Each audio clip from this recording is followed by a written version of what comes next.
अस्सलाम वालेकुम स्टूडेंट, जुल्फ़कार अली आज नए लेक्चर के साथ हाज़िर हैं। यकीनन स्टूडेंट तमाम लोग खैर-ओ-फ़ियत से होंगे, ठीक होंगे। स्टूडेंट रंजिश की हालत में बेहतर वो है जो सुलह में सबकत करे। कि बाद दफ़ा ये होता है कि आपस में किसी बात पे कोई रंजिश हो जाती है, आप ये कह लें कि एक दूसरे को बुलाना गवारा नहीं करते, तो इसमें यह है कि सबकत करें कि अगर ऐसी किसी से किसी बात पे तकरार हुई है, लड़ाई हुई है, तो वैसे भी 3 दिन से ज़्यादा जो है वो किसी से नाराज़ नहीं रहना चाहिए। तो कोशिश करें कि ऐसी सूरत हाल जिसमें किसी के साथ रंजिश हुई है, आप फ़ौरन उसमें सबकत करें और उससे सुलह करें। तो यही आज का मैसेज था स्टूडेंट। तो आइए आज का लेक्चर शुरू। जी स्टूडेंट, आज हमने 9th computer science chapter 1 problem solving lecture number 24 ये आज का लेक्चर जो हमने स्टार्ट करना है। तो सबसे पहले स्टूडेंट हम रिव्यू करें प्रीवियस लेक्चर को। तो प्रीवियस लेक्चर में हमने स्टूडेंट क्या पढ़ा था, लेक्चर नंबर जो 23 था हमारा, हमने फ्लो चार्ट की डेफिनेशन की थी। Flow chart is a graphical और visual representation of an algorithm to solve problem using symbols. तो फ्लो चार्ट बेसिकली ग्राफिकल या पिक्टोरियल रिप्रेजेंटेशन होती है एल्गोरिथम की, जिसमें कि हम डिफरेंट किस्म के सिम्बल्स का इस्तेमाल करते हैं। फिर हमने फ्लो चार्ट की इंपॉर्टेंस पे बात की थी कि with the help of flow chart the logic of an algorithm can be describe more effectively, कि हम इसमें किसी भी एल्गोरिथम की लॉजिक को बहुत बेहतर तरीके से समझ सकते हैं। Flow chart illustrate the sequence of operation to be perform to solve the problem in the form of diagram. इसमें हम सीक्वेंस ऑफ ऑपरेशन परफॉर्म करते हैं डिफरेंट किस्म की डायग्राम का इस्तेमाल करते हुए। Computer programmer draw flow chart before writing a computer program, कि जो कंप्यूटर प्रोग्रामर है, जो सॉफ्टवेयर इंजीनियर है, वो पहले क्या करता है, फ्लो चार्ट बनाता है, फिर उसके बाद कंप्यूटर प्रोग्राम जो वो डिज़ाइन करता है। It provides an easy way to analyse and find solution of the problem, कि ये बड़ा ही आसान रास्ता प्रोवाइड करता है किसी भी प्रॉब्लम के सोल्यूशन को एनालाइज करने में। Once the flow chart is drawn, जब आप एक दफ़ा फ्लो चार्ट बना लेते हैं, it become easy to write program in any high level language. जब आप एक दफ़ा जो है फ्लो चार्ट बना लेते हैं, तो इसको किसी भी जो प्रोग्रामिंग लैंग्वेज में उसको बदलना जो है बहुत ज़्यादा आसान होता है। Once the flow chart is drawn, जब एक फ्लो चार्ट आपका बन जाता है, it become easy to write program in any high level language, कि उसको किसी भी हाई लेवल लैंग्वेज में प्रोग्राम को कन्वर्ट करना बहुत ज़्यादा आसान होता है। फिर हमने बात की student advantage and disadvantage of flow chart. With the help of flow chart the logic of an algorithm can be describe more effectively. Flow chart help in debugging process. Bug student क्या होता है, error, और debugging क्या होता है, उस error को remove करना। तो अगर जो आपने प्रॉब्लम को सॉल्व किया उसमें कहीं एरर्स हैं, बग हैं, तो उन बग्स को रिमूव करने में भी फ्लो चार्ट बहुत हेल्प करता है। ईजी टू ड्रॉ, इसको बड़ी आसानी से समझा जा सकता है। Easy to understand a problem solving, कि जो भी प्रॉब्लम आपने सॉल्व किया उसको अंडरस्टैंड करने में बहुत हेल्प मिलती है। Easy to observe flow chart from one step to another step, कि बड़ी आसानी से आप एक स्टेप से दूसरे स्टेप पे मूव कर सकते हैं।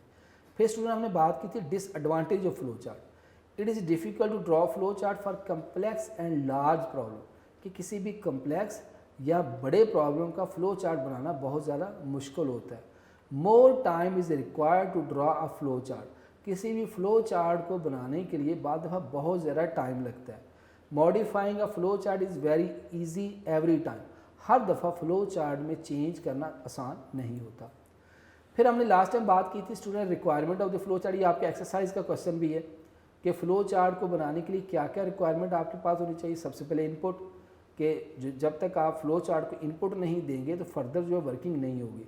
तो flow chart developer must know about the input for the flow chart. जैसे हमने एरिया ऑफ रेक्टेंगल फाइंड करना है, तो उसके लिए इनपुट हम करवाएंगे लेंथ और विड्थ। फिर स्टूडेंट आएगा processing. The flow chart developer must decide what type of calculation to be perform, which formula is to apply to obtain the required result. अब इसका जो है area is equal to length multiply by width, यानी जो हमने input करवाई length और width, और यहाँ पे प्रोसेसिंग में लेंथ और विड्थ को क्या कर देगा, मल्टीप्लाई करवा देगा। फिर हमने प्रीवियस लेक्चर में स्टूडेंट बात की थी डिसीजन की, कि the flow chart developer must decide which control structure, ये हम आगे चल के बात करेंगे स्टूडेंट। कंट्रोल स्ट्रक्चर की 3 टाइप्स होती हैं, सीक्वेंस, लूप या रेपिटेशन या सिलेक्शन। ठीक है, तो फ्लो चार्ट किस किस्म का है, एक तो सीधा साधा है, सीक्वेंस के साथ कोई कहीं ब्रेक नहीं हो रही। दूसरा रेपिटेशन में है, रेपिटेशन में ये है कि बार स्टेप बार बार रिपीट हो रहे हैं। फिर इसमें कोई सिलेक्शन है, ठीक है। तो सिलेक्शन या डिसीजन एक ही चीज़ है। आर टू अप्लाइड, मसला आपने 2 नंबर में से सबसे बड़ा नंबर फाइंड करना है, 3 नंबर में से सबसे बड़ा नंबर फाइंड करना है, ठीक है। आपने फाइंड करना है कि एक नंबर इनपुट करवाएं और कंप्यूटर हमें बताए कि गिवन नंबर इवन या ऑड है। तो इस तरह के जब डिसीजन होंगे तो आप उसके लिए डिसीजन सिंबल का इस्तेमाल करते हुए फ्लो चार्ट पे लिखेंगे। Next student, output. The flow chart must be provide to the required output. एक फ्लो चार्ट आमतौर पर 3 काम तो कंपलसरी करता है, इनपुट, प्रोसेसिंग और फिर आउटपुट। बाकी ये डिसीजन यानी सीक्वेंस, रेपिटेशन, सीक्वेंस तो फ्लो चार्ट में होती ही होती है, यानी ये तो होगी। ये 2 चीज़ें डिपेंड करती है रिक्वायरमेंट पे कि आप जो फ्लो चार्ट में किस प्रॉब्लम को सॉल्व कर रहे हैं। कि बाद फ्लो चार्ट ऐसे होंगे जिसमें हम बाद स्टेप्स को बार बार रिपीट करेंगे, बाद फ्लो चार्ट ऐसे होंगे जिसमें आपको सिलेक्शन करेंगे, ठीक है। नेक्स्ट स्टूडेंट, अगली स्लाइड पे चलते हैं। अब बात करते हैं हम 24 लेक्चर, जो आज का हमारा लेक्चर, उसमें हमने कहाँ से शुरू करना। ये फ्लो चार्ट के सिंबल मैंने प्रीवियस लेक्चर में आपको बता दिए थे, मैं ये चाह रहा था इसको दोबारा एक दफ़ा देखकर हम आगे आज एग्जाम्पल्स पे चलते। तो बेटा पहला सिंबल है फ्लो लाइंस। जो फ्लो चार्ट में डिफरेंट जो फ्लो चार्ट के सिंबल्स हैं उनको आपस में जोड़ता है फ्लो लाइंस के ज़रिए, ठीक है। इस तरह हम क्या करते हैं, उसको ज्वाइन करते हैं बाय यूजिंग फ्लो लाइन, ठीक है। तो ये फ्लो लाइंस का काम होगा ये वाला, कि this symbol shows the flow of data information or processing in flow chart. Terminal, जब भी आपने फ्लो चार्ट स्टार्ट करना है या स्टॉप करना है, ये ऐसा सिंबल है जो हर फ्लो चार्ट के स्टार्ट पे लगेगा और स्टॉप पे लगेगा। तो an oval shape symbol that represent the start and stop या end of the flow chart, यानी जब भी हमने फ्लो चार्ट को स्टार्ट करना है या फ्लो चार्ट को एंड करना है तो ये स्टार्ट और एंड के लिए हम स्टूडेंट कौन सा सिंबल यूज़ करेंगे, ये ओवल सिंबल यूज़ करेंगे। नेक्स्ट स्टूडेंट, प्रोसेसिंग, इसको हम रेक्टेंगल सिंबल भी कहते हैं। A rectangle shape symbol is use to represent the processing और action taking place all calculation. आमतौर पे कंप्यूटेशन वर्किंग या कैलकुलेशन हम यहाँ पे करते हैं। जैसे मैं कहता हूँ जी a is equal to 100 divided by 2, तो ये एक मैथमेटिकल वर्किंग है, ये इस सिंबल के अंदर आएगी। फिर decision, diamond shape symbol. A diamond shape symbol represent are decision. इस डायमंड शेप सिंबल में हम क्या करते हैं, डिसीजन करते हैं, फैसला करते हैं।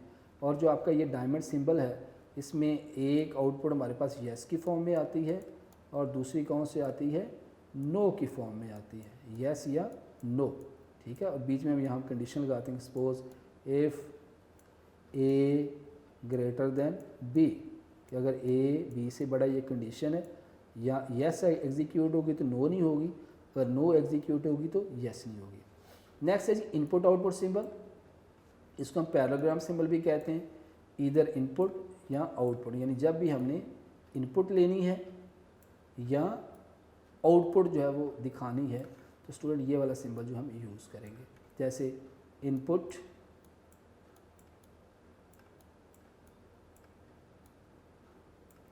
ए, ठीक है। और लास्ट में सिंबल स्टूडेंट आपका कनेक्टर सिंबल। जब हमने फ्लो चार्ट के डिफरेंट पार्ट्स को आपस में जोड़ना है, ठीक है, तो हम आमतौर पे कनेक्टर सिंबल यूज़ करेंगे। जैसे मैंने आपको लास्ट टाइम बताया था कि सपोज़ ये मेरे पास कोई डिसीजन लगा हुआ है, ये यस नो और फिर नीचे जाके मैंने इन दोनों को आपस में जोड़ना है, तो मैं यहाँ पे क्या कर लूँगा, कनेक्टर सिंबल यूज़ करूँगा, ये दोनों फ्लो लाइंस को आपस में जोड़ देगा। तो कनेक्टर सिंबल या small circle that represent the connector symbol that is used to join various parts of flow chart. इन फ्लो चार्ट के डिफरेंट पार्ट्स को आपस में मिलाने के लिए, जोड़ने के लिए आप स्टूडेंट कनेक्टर सिंबल का यूज़ करते हैं। नेक्स्ट चलते हैं स्टूडेंट।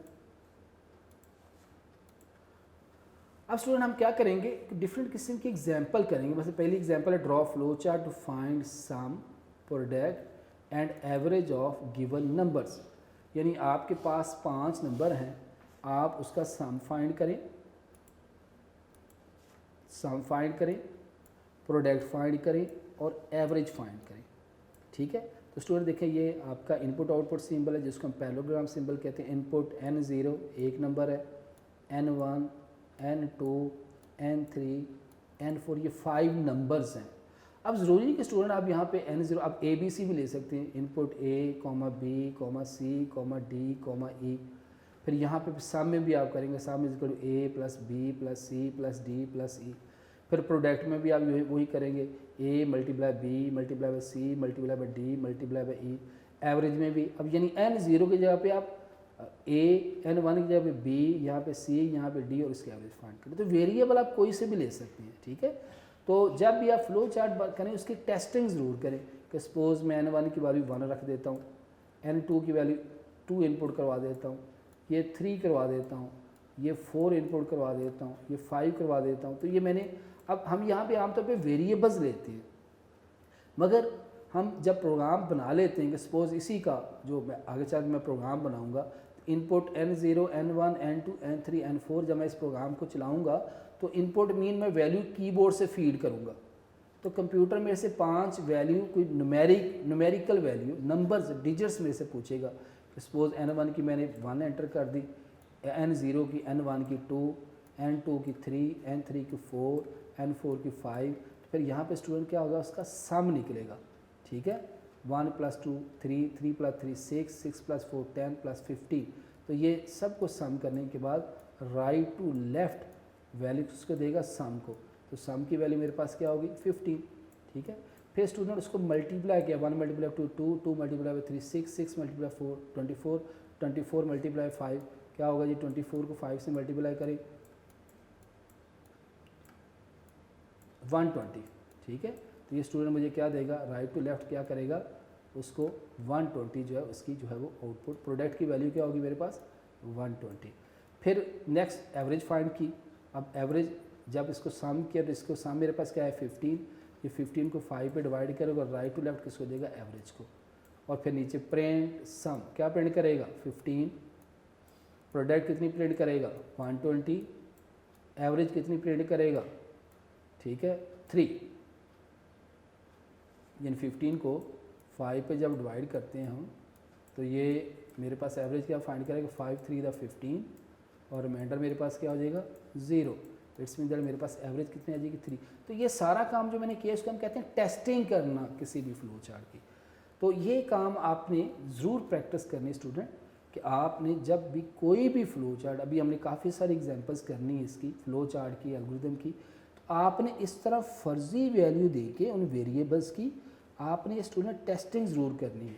इसका एडवांटेज आपको ये होगा कि आप उस फ्लो चार्ट एल्गोरिथम की लॉजिक को समझ आएंगे कि यहाँ पे ये इनपुट हो रहा है, यहाँ पे उसको सम कर रहा है, यहाँ पे प्रोडक्ट कर रहा है, यहाँ पे उसकी एवरेज फाइंड कर रहा है और यहाँ पे सबको प्रिंट करवा रहा है। तो इसको हम कहते हैं टेस्टिंग करना। तो फ्लो चार्ट की या एल्गोरिथम को बना के उसको टेस्ट यूँ कर ले कि क्या जो फ्लो चार्ट या एल्गोरिथम बना रहे हैं आपने जिस मकसद के लिए उसको बनाया है क्या वो उसकी रिक्वायरमेंट पूरी कर रहा है या नहीं कर रहा। बस आपने किया हो कि 5 नंबर का सम एवरेज प्रोडक्ट फाइंड करे जबकि वो आउटपुट आपको कुछ और दे रहा हो। तो ये टेस्टिंग जब आप कर लेंगे तो फिर आगे चल के आप इसकी कोडिंग जब करेंगे, कोडिंग यानी किसी लैंग्वेज में करते हैं, तो फिर आपको पता होगा कि यार इसकी पहले मैंने टेस्टिंग की हुई है, वहाँ फ्लो चार्ट और एल्गोरिथम वाले फेज़ पे ये आउटपुट मुझे ठीक दे रहा था। अंडरस्टूड सी बात है, फिर कोडिंग भी ठीक होगी और आपका प्रोग्राम जो है वो सही चलेगा, ठीक है। तो अगली एग्जाम्पल पे चलते हैं स्टूडेंट। नेक्स्ट स्टूडेंट ये आपके इक्वेशन टाइप क्वेश्चन है, ये सारे आपके नोट्स में बुक में अवेलेबल है कि सेंटीग्रेड को फ़ारेनहाइट में चेंज करना, फ़ारेनहाइट को सेंटीग्रेड में चेंज करना। तो देखिए यहाँ पे आप इनपुट नंबर यानी कोई आप नंबर लेंगे, वो नंबर किस में होगा, सेल्सियस में होगा, सेंटीग्रेड में। अब जो भी नंबर देंगे इस वेरिएबल के अंदर स्टोर होगा। सपोज़ मैं इसको दे देता हूँ 40, तो इसकी वैल्यू क्या है सेल्सियस की 40।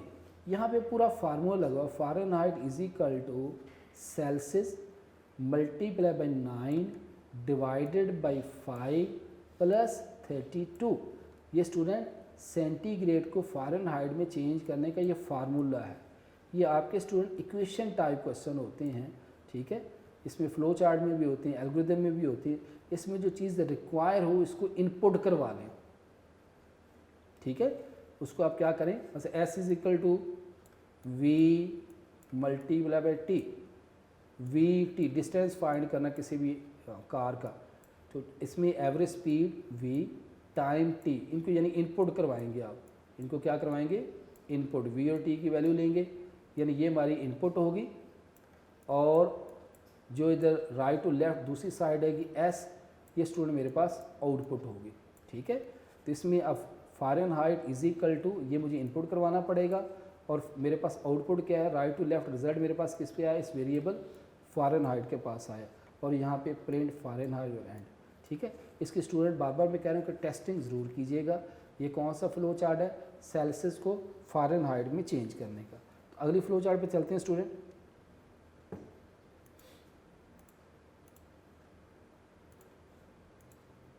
नेक्स्ट है जी, draw flow chart, find the acceleration of moving object with given mass and force value. ये भी आपका फार्मूला टाइप क्वेश्चन है, इक्वेशन टाइप है।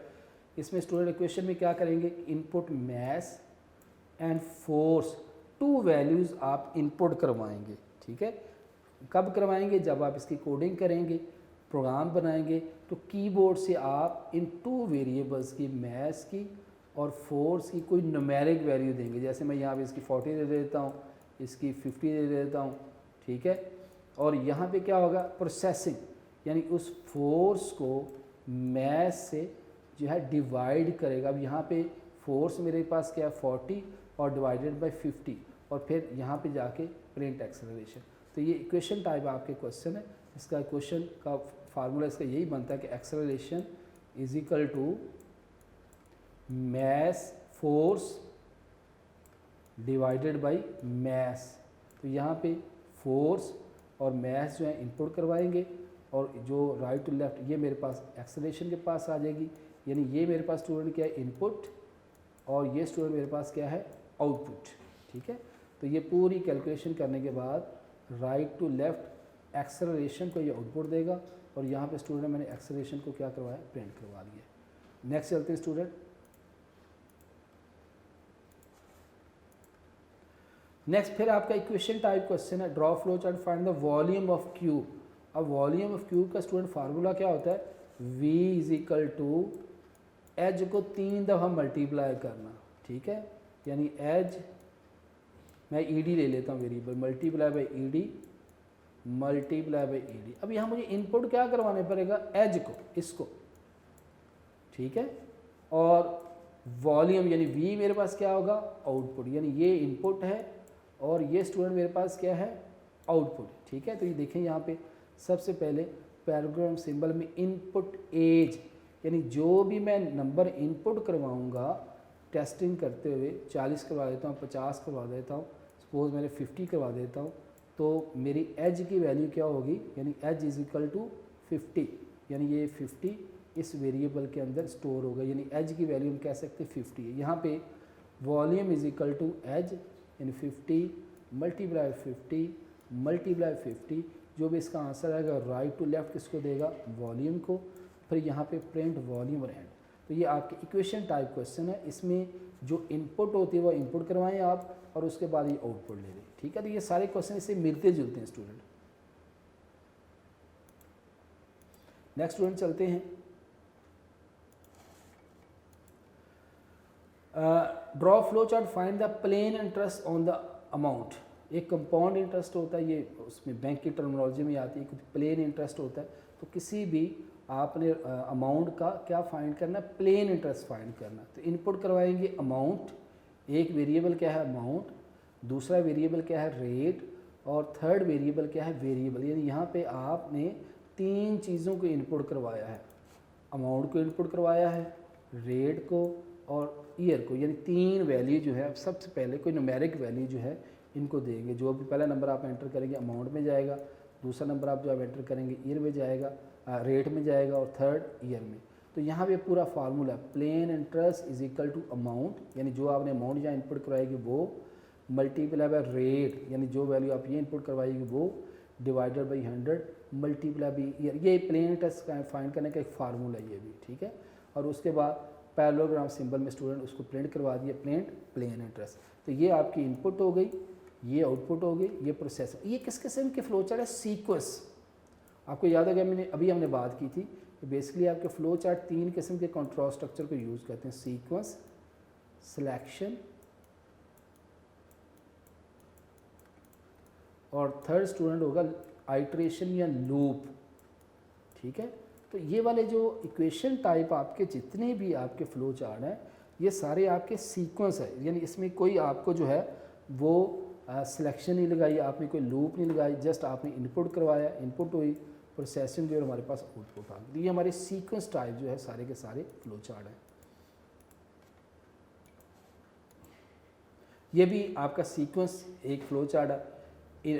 Draw flow chart find the area of parallelogram, कि किसी भी पैरेललोग्राम का एरिया फाइंड करना है तो स्टूडेंट इसका फार्मूला क्या होता है, देखिए इनपुट बेस एंड हाइट, यानी 2 वैल्यूज़ आप इनपुट करवाएंगे। जो आप न्यूमेरिक पहली वैल्यू एंटर करवाएंगे वो बेस के अंदर जाएगी, वो वैल्यू किसकी होगी, बेस की, एक वेरिएबल है। और आप जो दूसरी न्यूमेरिक वैल्यू एंटर करेंगे वो किस में जाएगी, हाइट के अंदर। ठीक है, और यहाँ फार्मूला है बेस मल्टीप्लाई, आप सपोज करें बेस मैंने 70 दे दी, हाइट मैंने 80 दे दी। ठीक है, यहाँ प्रोसेसिंग सिंबल में आएगा, अब बेस 70 मल्टीप्लाई बाई 80, ये प्रोसेसिंग होगी, मैथमेटिकल वर्किंग होगी, और जो भी रिजल्ट आएगा value right to left area के पास जाएगा, और यहाँ पे स्टूडेंट प्रिंट एरिया। तो ये हमारे सीक्वेंस जो है सीक्वेंशियल फॉर्म में जो चल रहे हैं, कहीं ब्रेकेज नहीं हो रही कि स्टार्ट किया, दूसरे स्टेप पे आया, दूसरे स्टेप में जो आपने इनपुट करवाई, तीसरे स्टेप में कैलकुलेशन हुई, चौथे स्टेप में प्रिंट हुई। तो ये हमारे एल्गोरिथम जो सीक्वेंस वाले होते हैं वो 3 काम करते हैं। इनपुट लेते हैं हम आई पहला, दूसरा प्रोसेसिंग पी, और थर्ड आउटपुट। तो ये सीक्वेंस वाले एल्गोरिथम हमारे 3 काम करते हैं, डाटा लेना, प्रोसेसिंग करवाना, आउटपुट। ये देखिए यहाँ डाटा इनपुट करवाया गया, यहाँ प्रोसेसिंग, और यहाँ पे स्टूडेंट हमारे पास क्या आ गई, इनपुट आ गई। नेक्स्ट चलते हैं स्टूडेंट, नेक्स्ट अब आगे हमारे कंडीशन टाइप फ्लो चार्ट, जिसमें कोई ना कोई कंडीशन लगी होती है। तो देखिएगा student, draw flow chart to determine whether a given number is odd और इवन। तो ये दूसरी जो मैंने आपको चीज़ बताई थी, कंडीशन टाइप हमारे जो फ्लो चार्ट है वो ये है। तो इसको ज़रा समझिएगा स्टूडेंट, इसकी टेस्टिंग में साथ साथ आपको करके दिखाऊंगा। स्टार्ट और स्टॉप तो किसी फ्लो चार्ट में लगना ही लगना है। हम यहाँ से शुरू करते हैं, इनपुट n, यानी ये फ्लो चार्ट जो है सबसे पहले मेरे से कोई वैल्यू मांगेगा और मैं जो भी वैल्यू दूंगा इस वेरिएबल n के अंदर स्टोर होगी। तो मैं कोई भी वैल्यू दे सकता हूँ। सपोज करता हूँ मैंने यहाँ पे n की वैल्यू दे दी 9। मैं सारी इसकी टेस्टिंग करके दिखा रहा हूँ आपको। क्वेश्चन क्या है कि आप अपने फ्लो चार्ट के बाद अंडरस्टूड से बाद उसके बाद कोडिंग होती है, प्रोग्राम बनता है कि आप अपने प्रोग्राम को कोई कीबोर्ड से कोई नंबर दें और आपका कंप्यूटर बतलाए कि जो नंबर आपने इनपुट करवाया वो इवन है या ऑड है। इवन आपको पता है वो नंबर होते हैं जो 2 पे डिवाइड हो जाते हैं, और ऑड नंबर कौन से होते हैं जो 2 पे डिवाइड नहीं होते। तो अब यहाँ पे स्टूडेंट मैंने कीबोर्ड से इनपुट करवा दिया 9। अब यहाँ पे मॉड ऑपरेटर है, ये आगे चल के आप जब प्रोग्रामिंग वाले चैप्टर करेंगे तो उसमें मॉड ऑपरेटर पे हम बात करेंगे। ठीक है, ये बेसिक में मॉड ऑपरेटर यूज़ होता है। n mod 2 is equal to 0, यानी n को 2 पे मॉड करे और अगर रिमाइंडर 0 है तो यस इस साइड पे आए इवन नंबर, और अगर रिमाइंडर 0 नहीं है तो नो पे आए प्रिंट करे ओड नंबर। अब देखिए n की वैल्यू स्टूडेंट यहाँ पे क्या है 9, ये 9 को स्टूडेंट जब 2 पे डिवाइड करेगा तो स्टूडेंट मेरे पास क्या आया 4 टू द 8, तो स्टूडेंट मेरे पास बाकी के क्या बचा 1। तो रिमाइंडर ऑपरेटर जो है, ये मॉड ऑपरेटर जो है, ये स्टूडेंट हमेशा क्या लेता है रिमाइंडर जो बाकी बचता है। अब बाकी यहाँ पे क्या बचा है 1। ठीक है, तो कंडीशन क्या है कि अगर बाकी 0 बचता है तो इस साइड पे आए, और अगर 0 नहीं बचता तो इस साइड पे चले जाए। अब देखो ये 0 नहीं बचा, 0 के बजाय क्या बता है 1, यानी कंडीशन नो पे जाएगी तो क्या प्रिंट करेगा, प्रिंट ओड नंबर और साथ ही स्टॉप। तो 9 स्टूडेंट हमारे पास क्या है ओड नंबर है। अब मैं एक और तरीके से, अब जो आपको जो इस तरह के कंडीशनल जो है सीक्वेंस के बजाय कंडीशनल जो आपके फ्लो चार्ट है, अब जो आपका डायमंड सिंबल है इसमें इनपुट एक ही आती है, जैसे इनपुट एक ही आ रही है ऊपर, मगर आउटपुट जो है 2 निकलती हैं, एक येस की फॉर्म में एक नो की फॉर्म में। अगर कंडीशन ट्रू होगी तो येस वाला एग्जीक्यूट होगा, नो वाला नहीं होगा, और अगर कंडीशन फॉल्स होगी तो फिर स्टूडेंट येस वाला एग्जीक्यूट नहीं होगा, नो वाला होगा। अब मैं इसको चेंज करके देखता हूँ। अब सपोज करें कि n की वैल्यू मैंने ले ली 6। अब दोबारा देखें, इज n mod 2, अब n मैंने 6 लिया हुआ, ये क्या करेगा, 6 को जब स्टूडेंट 2 पे डिवाइड करेगा, 2 3 द 6, तो स्टूडेंट मेरे पास बचता क्या, नीचे रिमाइंडर क्या है, 0। तो जैसे मैं बता चुका हूँ कि मॉड ऑपरेटर क्या लेता है, रिमाइंडर जो नीचे बचता है, ठीक है। तो ये कंडीशन ट्रू हो गई, ठीक है। क्या प्रिंट करेगा, इवन नंबर, तो स्टूडेंट 6 क्या हमारे पास इवन नंबर। ये बड़ा इंपॉर्टेंट फ्लो चार्ट है एग्जाम के पॉइंट ऑफ व्यू से। ये हमारा कंडीशनल जो है वो फ्लो चार्ट है जिसमें कोई ना कोई कंडीशन लगी हुई। तो नेक्स्ट स्टूडेंट चलते हैं अगली स्लाइड पे। अब स्टूडेंट देखें, ये फ्लो चार्ट है, इसको 3 तरह से किया हुआ है, ठीक है। 3 मुख्तलिफ तरीक़ों से जो है इसको सॉल्व किया हुआ है, ठीक है। ये तीनों डिफरेंट मेथड आज के लेक्चर में तो कवर नहीं होंगे। एक मेथड 2 है, एक मेथड 3 है। तो इसका हम एक मेथड कर लेते हैं, मगर कोशिश करेंगे कि उस मेथड को दोबारा फिर हम रिवाइज कर लें।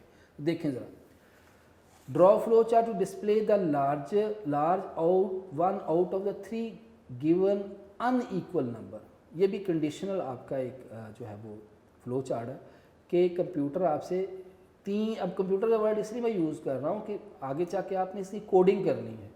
तो बेसिकली कोडिंग करने से पहले ये आप अपनी लॉजिक डिज़ाइन कर रही हैं बाय यूजिंग फ्लो चार्ट या एल्गोरिथम।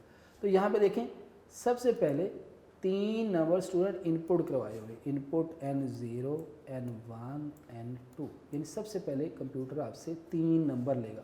अब मैं यहाँ पे साथ ही वैल्यू दे देता हूँ। सपोज N0 को मैं दे देता हूँ 90, स्टूडेंट N1 को मैं दे देता हूँ 50,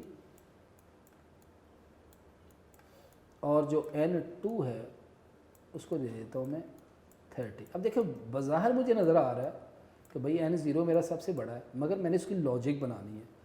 तो यहाँ पे मैंने क्या किया, large is equal to N0। मैंने कहा जो N0 है ये लार्ज है, ये इसको मैंने साइन करवा दिया लार्ज के। देखो मैंने कंपैरिजन करना ना, मैंने कहा ये पहला सबसे बड़ा है। अब देखें आगे कंडीशन लिखी कि इफ़ N1 ये वाला ग्रेटर देन लार्ज, क्या जो N1 की वैल्यू, अब N1 की मैंने क्या ली 50, क्या इस लार्ज से बड़ी है, ये वाली वैल्यू क्या है, इसको मैंने लार्ज कह दिया। तो क्या N1 की वैल्यू इस लार्ज से बड़ी है, या कंडीशन येस होगी या नो होगी। तो क्या N1 इससे बड़ी है, नो नहीं, 50 छोटी वैल्यू है और 90 जो है ये बड़ी वैल्यू है, लिहाजा कंडीशन फॉल्स हो गई। N1 जो है वो इस लार्ज से, नो इधर आएगा, यहाँ पे नीचे आया। देखें बिल्कुल आपने साथ साथ एक एक लाइन को देखना है। यहाँ पे आगे दोबारा फिर कंडीशन लगी कि N2 ग्रेटर देन लार्ज, यानी ये वाला जो N2 है क्या इस लार्ज से बड़ा है जो पहले वाला है। तो N2 लार्ज से बड़ा नहीं है भाई, N2 30 है और जो लार्ज है वो 90 है। तो कंडीशन फॉल्स होगी, N greater than large, no, no नीचे आया। जब नीचे आया तो उसने कहा जी प्रिंट लार्ज, जो जहाँ लार्ज अवेलेबल है वही सबसे बड़ा है। तो स्टूडेंट 90 जो है वो सबसे बड़ा है। जी जैसे मैंने आपको स्टूडेंट टेस्टिंग करके दिखाई, आपने भी घर में फ्लो चार्ट बनाने के बाद इसके स्टूडेंट आपने ऐसे ही टेस्टिंग करनी है, ठीक है। जब तक आप टेस्टिंग नहीं करेंगे आपको बात समझ नहीं। अब मैं वैल्यू बदल के देखता हूँ, मैं कहता हूँ जी N0 की वैल्यू रख देता हूँ 1, N1 की वैल्यू रख देता हूँ मैं 5, ये N1 की रखी है, और N2 की वैल्यू रख देता हूँ मैं 3। अब देखिए मैंने वैल्यू बदल दी 1 5 3। देखिए N0, मैंने कहा जी N0 सबसे बड़ा है, यानी इसको मैंने लार्ज कह दिया, इसको मैंने क्या कर दिया, ये लार्ज है। तो N1 ग्रेटर देन लार्ज, क्या N1 क्या है 5, क्या लार्ज से बड़ा, यस बड़ा है भाई। N0 मेरे पास 1 है और N1 5, तो कंडीशन स्टूडेंट क्या होगी, ट्रू होगी, यस। तो large is equal to N1। अब जो लार्ज ये नहीं रहा, अब लार्ज क्या बन गया N1। तो मैं कहूँगा, मैं अब लार्ज पूरा लिखने में यहाँ L लिख देता हूँ, ये लार्ज है। फिर अगली कंडीशन है कि क्या N2 ग्रेटर देन लार्ज, क्या ये N2 लार्ज से बड़ा है, नो भाई। N1 मेरे पास 5 है और N2 मेरे पास 3 है, कंडीशन फिर फॉल्स है। तो क्या करेगा, N2 ग्रेटर, हाँ जी, जो उसने कहा जी N2 greater than large, no, तो क्या करेंगे, प्रिंट लार्ज। तो मेरे पास बड़ा नंबर कौन सा है, जहाँ पे भी लार्ज अवेलेबल है 5 जो है सबसे बड़ा है। तो ये स्टूडेंट ये इस तरह सारा करने का पर्पस सिर्फ ये है कि आप भी ऐसे ही इन फ्लो चार्ट एल्गोरिथम प्रोग्राम को करने का बेहतरीन तरीका यही होता है कि आप उसको एक दफ़ा जो फ्लो चार्ट आपके सामने अवेलेबल है इसको आपने अपने रफ रजिस्टर पे बनाएं। बनाने के बाद ऐसे ही फर्जी वैल्यू देखें, उसके एक एक स्टेप को देखें। जब एक एक स्टेप को आप देखेंगे तो आपका उसकी लॉजिक आपको समझ आ जाएगी। तो इसके बाकी जो 3 मेथड स्टूडेंट हम अगले लेक्चर में देखेंगे। इसी फ्लो चार्ट को हम बहुत से मेथड से कर सकते हैं। तो देखते हैं आज हमने स्टूडेंट क्या क्या पढ़ा। तो दोबारा अपनी प्रीवियस स्लाइड्स पे चलते हैं।